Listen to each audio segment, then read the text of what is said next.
Once upon a time in a small, peaceful village in Nigeria, there lived a young man named Pablo. Pablo was a boy full of dreams, but unlike the other hardworking young men in the village, he did not want to take the long road to success. Pablo wanted to be rich by all means, and he wanted it fast. He often watched the rich men in their flashy cars driving through the village and wished he could be like them. But there was one thing Pablo cared about even more than money: his girlfriend, Bella. Bella was the most beautiful girl in the village, and she knew it. She loved expensive things and always wanted the best. Whenever Pablo visited her, she would complain about how her friends had new phones, beautiful clothes, or shiny wigs. "Pablo, if you really love me, you give me everything I want," Bella would say. Pablo did not have much money. He lived with his mother, Mama Pablo, in a small mud house. Mama Pablo was a kind and hardworking woman who loved her son dearly. She often prayed for him, asking God to guide him to the right path. Little did she know, Pablo's heart was already being pulled toward darkness. One day, while Pablo was hanging out in a nearby town, he met a group of boys who looked very rich.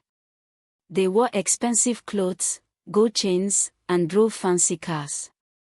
Pablo was amazed. "How did you guys become so rich?" he asked. The boys laughed. "It's simple," one of them said. "We are Yahoo boys. We make money online by tricking people. But if you really want to become as rich as us, you have to do something bigger." Pablo's eyes lit up. "What do you mean by something bigger?" The boys looked at each other before one of them spoke. "You must do a ritual. Sacrifice someone very close to you, and the money will flow like a river." Pablo was shocked. Sacrifice someone. The thought of it scared him, but the desire for wealth and the fear of losing Bella were stronger. He agreed to do it. When Pablo returned home that night, Mama Pablo was waiting for him with a warm plate of food. "My son, how was your day?" she asked with a smile. Pablo could hardly look at her. His heart was heavy with guilt, but he had already made up his mind. The next day, he went back to the boys, who introduced him to a powerful herbalist deep in the forest. The herbalist welcomed Pablo and asked, "Are you ready to do what it takes to become rich?" "Yes," Pablo said, though his voice trembled. The herbalist explained that Pablo needed to sacrifice someone close to him. "Your mother is the perfect choice. She loves you deeply, and her spirit will bring you great wealth." Pablo hesitated. He thought about how much his mother loved him. But then he remembered Bella's complaints and the rich lifestyle he craved. With tears in his eyes, he agreed. On a dark, moonless night, Pablo told his mother that he needed her to follow him to a special place where she could bless his business plans. Mama Pablo, always eager to help her son, agreed without hesitation. As they walked into the forest, Mama Pablo held Pablo's hand and prayed silently. She had no idea that her own son was leading her to her death. When they reached the herbalist's shrine, the herbalist told Pablo to step aside. "Mama Pablo, your son has brought you here to help him," the herbalist said with a sly smile. Before Mama Pablo could ask what he meant, it was too late. She was sacrificed. Her last words were, "Pablo, why? Why would you do this to me?" Pablo couldn't look at her as she took her last breath. The herbalist handed Pablo a clay pot filled with charms and said, "This is your wealth. Keep it safe, and money will never leave your hands." In no time, Pablo became the richest young man in the village. He bought the biggest house, the fanciest cars, and gave Bella everything she wanted. The villagers were amazed. "Pablo is truly blessed," they said. But they didn't know the dark secret behind his sudden wealth. Despite his riches, Pablo was not at peace. Every night, he heard his mother's voice calling him. "Pablo, why? Pablo, why did you do this to me?" At first, Pablo thought he was imagining things. But soon, Mama Pablo's ghost began to appear to him. He saw her in his dreams, in mirrors, and even in broad daylight. Her eyes were full of tears, and her voice was filled with pain. "Pablo, why did you kill me?" Pablo's guilt began to consume him. He stopped eating, stopped sleeping, and became a shadow of himself. Bella leaves. Bella, who had been enjoying Pablo's money, began to notice his strange behavior. He talked to himself, cried at odd times, and seemed to be losing his mind. "I can't stay with you anymore, Pablo," Bella said one day. "You're acting like a madman." She packed her bags and left, taking some of Pablo's money with her. Pablo couldn't take it anymore. His mother's ghost haunted him day and night, and he knew there was only one way to end it. He went back to the herbalist and begged for help. "Please, I want my mother back," Pablo cried. The herbalist shook his head. "You cannot bring back the dead. The only way to free yourself is to confess your sins." Pablo returned to the village and gathered everyone together. With tears streaming down his face, he confessed everything he had done. "I killed my mother to become rich," he said. "I have been haunted by her spirit ever since. I can't live like this anymore." The villagers were shocked and angry. They couldn't believe Pablo had sacrificed his own mother for money. The village elders decided that Pablo had to face justice. They handed him over to the police, who took him away. Pablo spent the rest of his days in prison, haunted by the memory of his mother and the life he had destroyed. Pablo sat in his prison cell, his heart heavy with regret. The walls of the dark, damp room felt like they were closing in on him. The cries of his mother's ghost still echoed in his ears. Night after night, he could not sleep. Her voice grew louder, her presence more vivid, and her words more haunting. "Pablo, why? Why did you take my life?"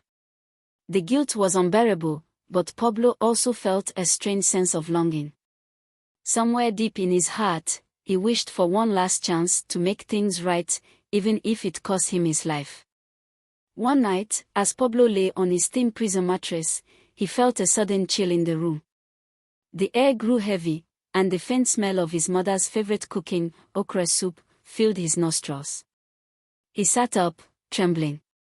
"Pablo," a familiar voice called. He turned, and there she was, his mother's ghost, more vivid than ever. She was dressed in her favorite wrapper, the one she used to wear on market days. Her eyes were filled with sorrow, but this time, there was something else, anger. "Pablo," she said, her voice echoing through the small cell. "You destroyed me, but my spirit will not rest until you pay for what you did. The suffering you feel now is only the beginning." Pablo fell to his knees, sobbing. "Mama, I'm sorry. I'm so sorry. I was blinded by greed. Please forgive me." Mama Pablo shook her head. "Forgiveness is earned, my son. You must right the wrong you have done, not just to me, but to yourself. Only then will my spirit rest." That night, after Mama Pablo disappeared, Pablo had a dream, a vision. In the dream, he saw his mother standing in a lush green field, holding a basket filled with white flowers. She looked peaceful, but her voice was stern. "Pablo, you must help those you hurt. Use the wealth you gain through evil to do good. Give back to the people, and seek true forgiveness. Only then will you find peace." Pablo woke up with a start, sweat pouring down his face. For the first time in months, he felt a glimmer of hope. The next day, Pablo requested a meeting with the prison chaplain. He confessed everything, including the haunting visits from his mother's ghost. The chaplain listened carefully and prayed with him. "God can forgive you, Pablo," the chaplain said, "but you must first take responsibility for your actions. If you truly want redemption, you must give up the wealth you gain from this. If you truly want redemption," the chaplain continued, "you must give up the wealth you gain from this evil and use it to make a difference in the lives of others. Your road will be hard, but it is the only way. Pablo nodded, tears streaming down his face. I will do it. I don't care how difficult it is. I just want my mother's spirit to rest, and I want to find peace in my heart. The chaplain helped Pablo write a letter to the village elders. In the letter, Pablo confessed everything again and made a solemn promise to use all the money he had left for good. He asked for their permission to create a fund to help widows, orphans, and struggling families in the village. When the letter reached the village, the elders were shocked. They called a meeting, inviting the entire community to hear Pablo's words. Many villagers were still angry and felt that Pablo's punishment wasn't enough. Why should we trust him? One man asked. He betrayed his own mother for money. But others, including some widows who had known Mama Pablo, felt a pang of pity. If he truly wants to repent, let him, an elderly woman said. His mother's spirit will judge him if he is lying. After hours of discussion, the elders decided to give Pablo a chance. With the help of the chaplain and the elders, Pablo's case was revisited in court. The judge, hearing about his plans for restitution, decided to release Pablo on probation. However, he was required to donate all his wealth to the village fund and live humbly while working to rebuild his life. Pablo was released from prison and returned to the village with nothing but the clothes on his back. The once proud, big man Pablo now walked the streets with his head bowed.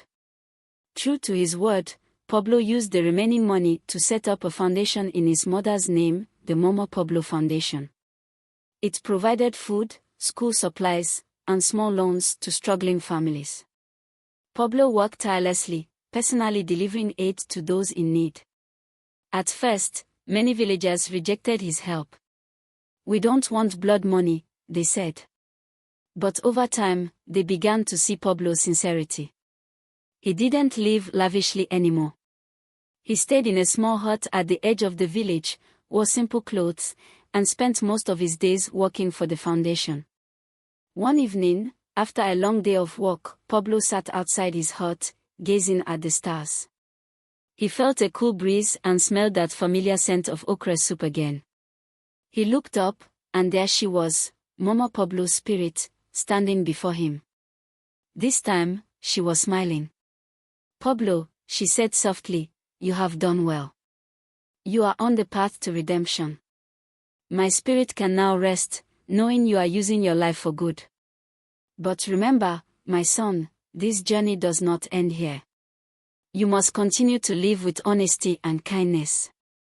Pablo fell to his knees, sobbing. Mama, I miss you so much.